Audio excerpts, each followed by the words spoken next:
That's right, my friends, do not adjust your television sets, although that's weird. Why are you going to see some random ball guy and go, oh my gosh, there's something wrong with the TV? You're not even watching this on TV, but the point is NXT 2.0 just had a little bit of a spring break event, and we thought, why not return to it with a lovely episode of Ups and Downs? Which is exactly what we are going to do. So hello, my name is Simon from WhatCulture. I am the master, the king, the ruler of the Ups and Downs universe.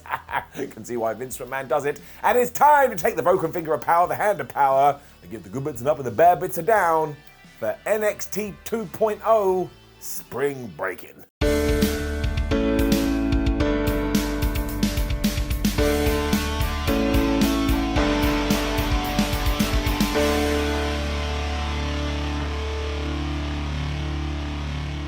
Pretty Deadly kicked off Spring Breaking by sitting by a pool and telling us what the card was going to be. This is why NXT 2.0 is a really weird show. However, as we are talking about Pretty Deadly, I think it is so cool they have made it to the big time, because I trained with them a few times back in the day. You love to see it. Our first match was then Solo Sikoa taking on Carmelo Hayes, taking on Cameron Grimes for the North American Championship.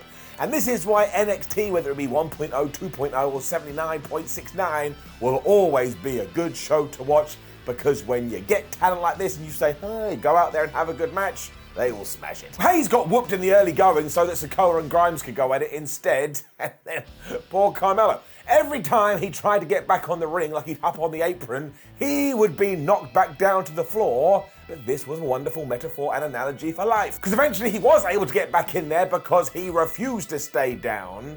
And then he hit this springboard leg drop thing, which is one of the greatest things I've ever seen in my life, which is why I'm staring off into the distance, looking all whimsical. It was then time for the usual WWE triple threat spot, which is you work with me, and then I'll work with you, and then you work with him, and then we'll all work together. But look, if it ain't broke, don't fix it. And eventually we got to the near falls. And the reason I thought these worked so well is because in my head I could justify any one of these three winning. So I was like, well, maybe it's going to be yo-yo-yo. All of this was happening so fast too, I struggled to make a decision, much like when I go to Pizza Hut. And they did this Tower of Doom spot, complete with a Hurricane Rana. Now, the Tower of Doom spot has been done so much, we just sit there and shrug our shoulders like we're an emoji. But next time, I really want you to watch this. It is absolutely nuts. This is when the fans start to do the holy shit chant, which was absolutely deserved. And then Sikoa hit a Uranage onto Hayes that was so high, I thought they were going to end up in outer space. Then they were doing super kicks out of midair. Everybody do the so clap. We then got even more near falls, and while some of them were obvious, it still got you locked in.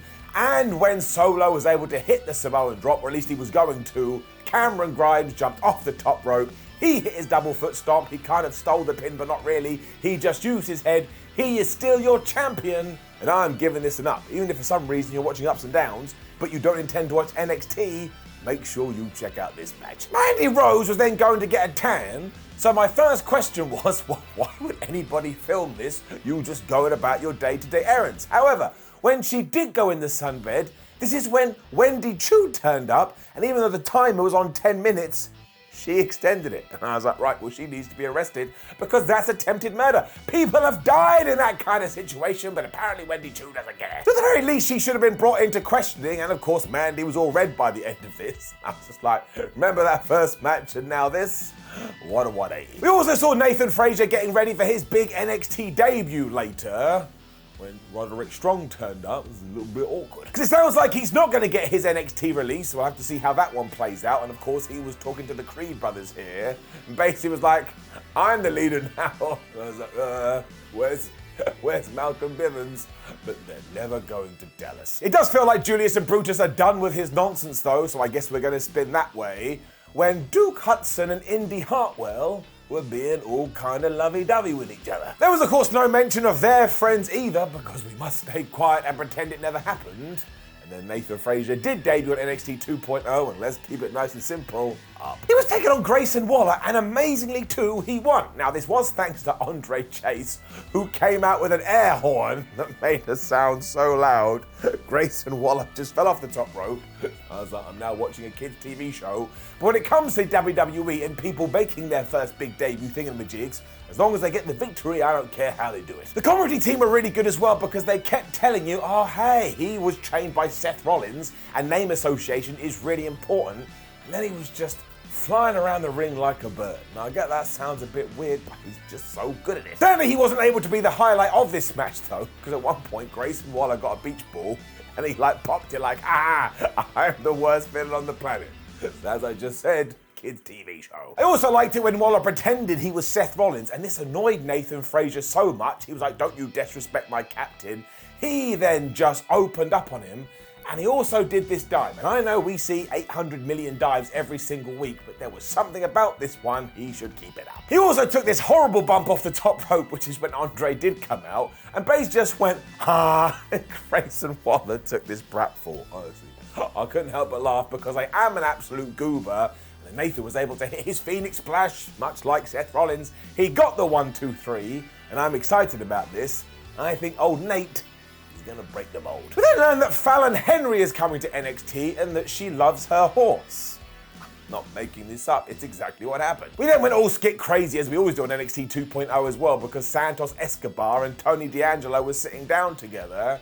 And honestly, the makers of The Godfather are going to ring up WWE and say, yeah, look, we want a little bit of money because we know what you're doing. Because it's basically one crew versus the other, Orlogano del Fantasma taking on the Wise Guys. And while they made peace here, you could just tell something was coming. And if we are going to break this right down, I don't know really how I feel about this, they just want you to go, well, these dudes over here are like the Mexican cartel, and these guys over here are the Italian mafia. And that's what we're doing. I suppose we just gotta let it play out. And also, however, because I like goofy wrestling, I did get into this, especially because the verbiage was so silly. But don't worry, there's a big twist coming and we'll get to it in a little bit. We then threw a bunch of tag team stuff together because the Viking Raiders were being interviewed about their big match with the Creed brothers later, when Pretty Deadly turned up and basically said, haha, we think you suck. The Vikings then went, yeah, you better leave. So Pretty Deadly did leave.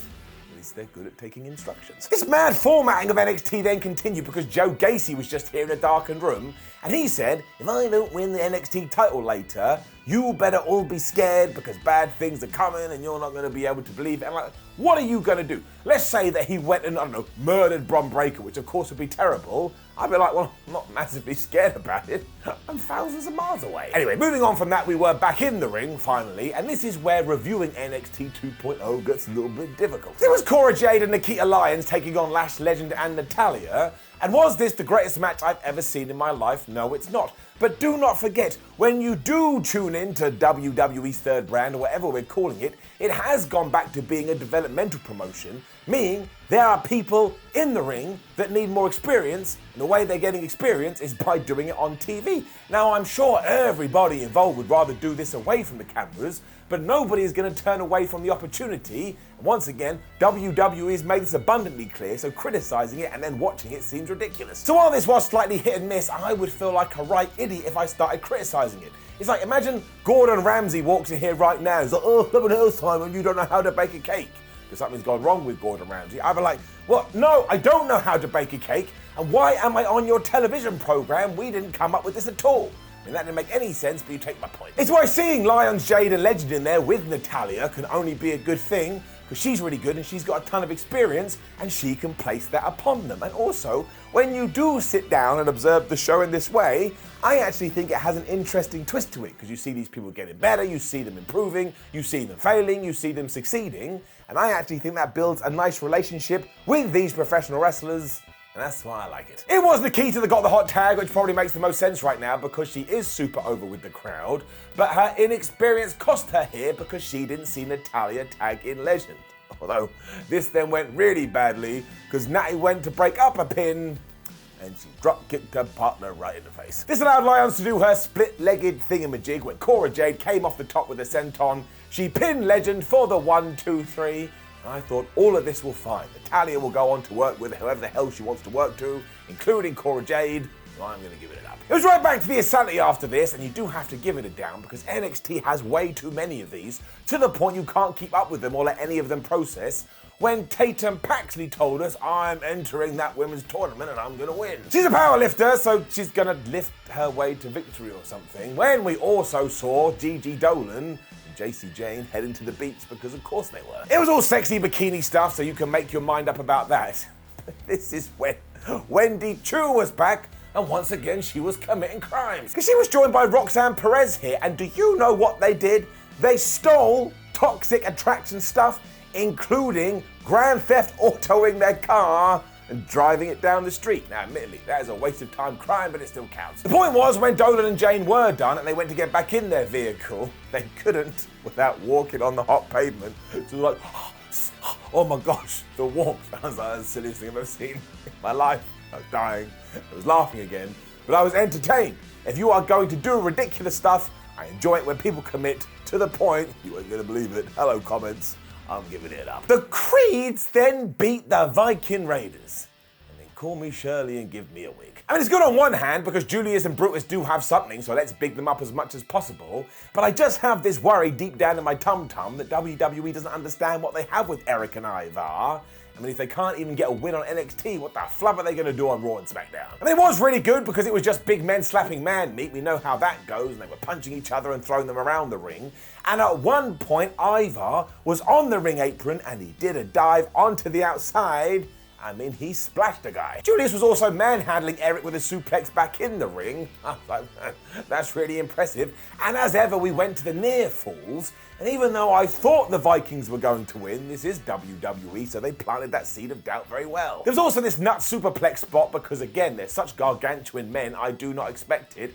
And the Viking Raiders hit that finish thing they do off the top rope for a really close near fall. I tell you, the Creed brothers broke it up at 2.999. This is when Roderick Strong ran out there in a hoodie though, and he destroyed Eric's knee. I don't think Julius saw that, so he smashed him with a big lariat, and he got the 1, 2, 3. And then, yes, afterwards, they were like, Roderick, you shouldn't have done that. So surely we are going to split up these guys. And is that because Roderick Strong is leaving?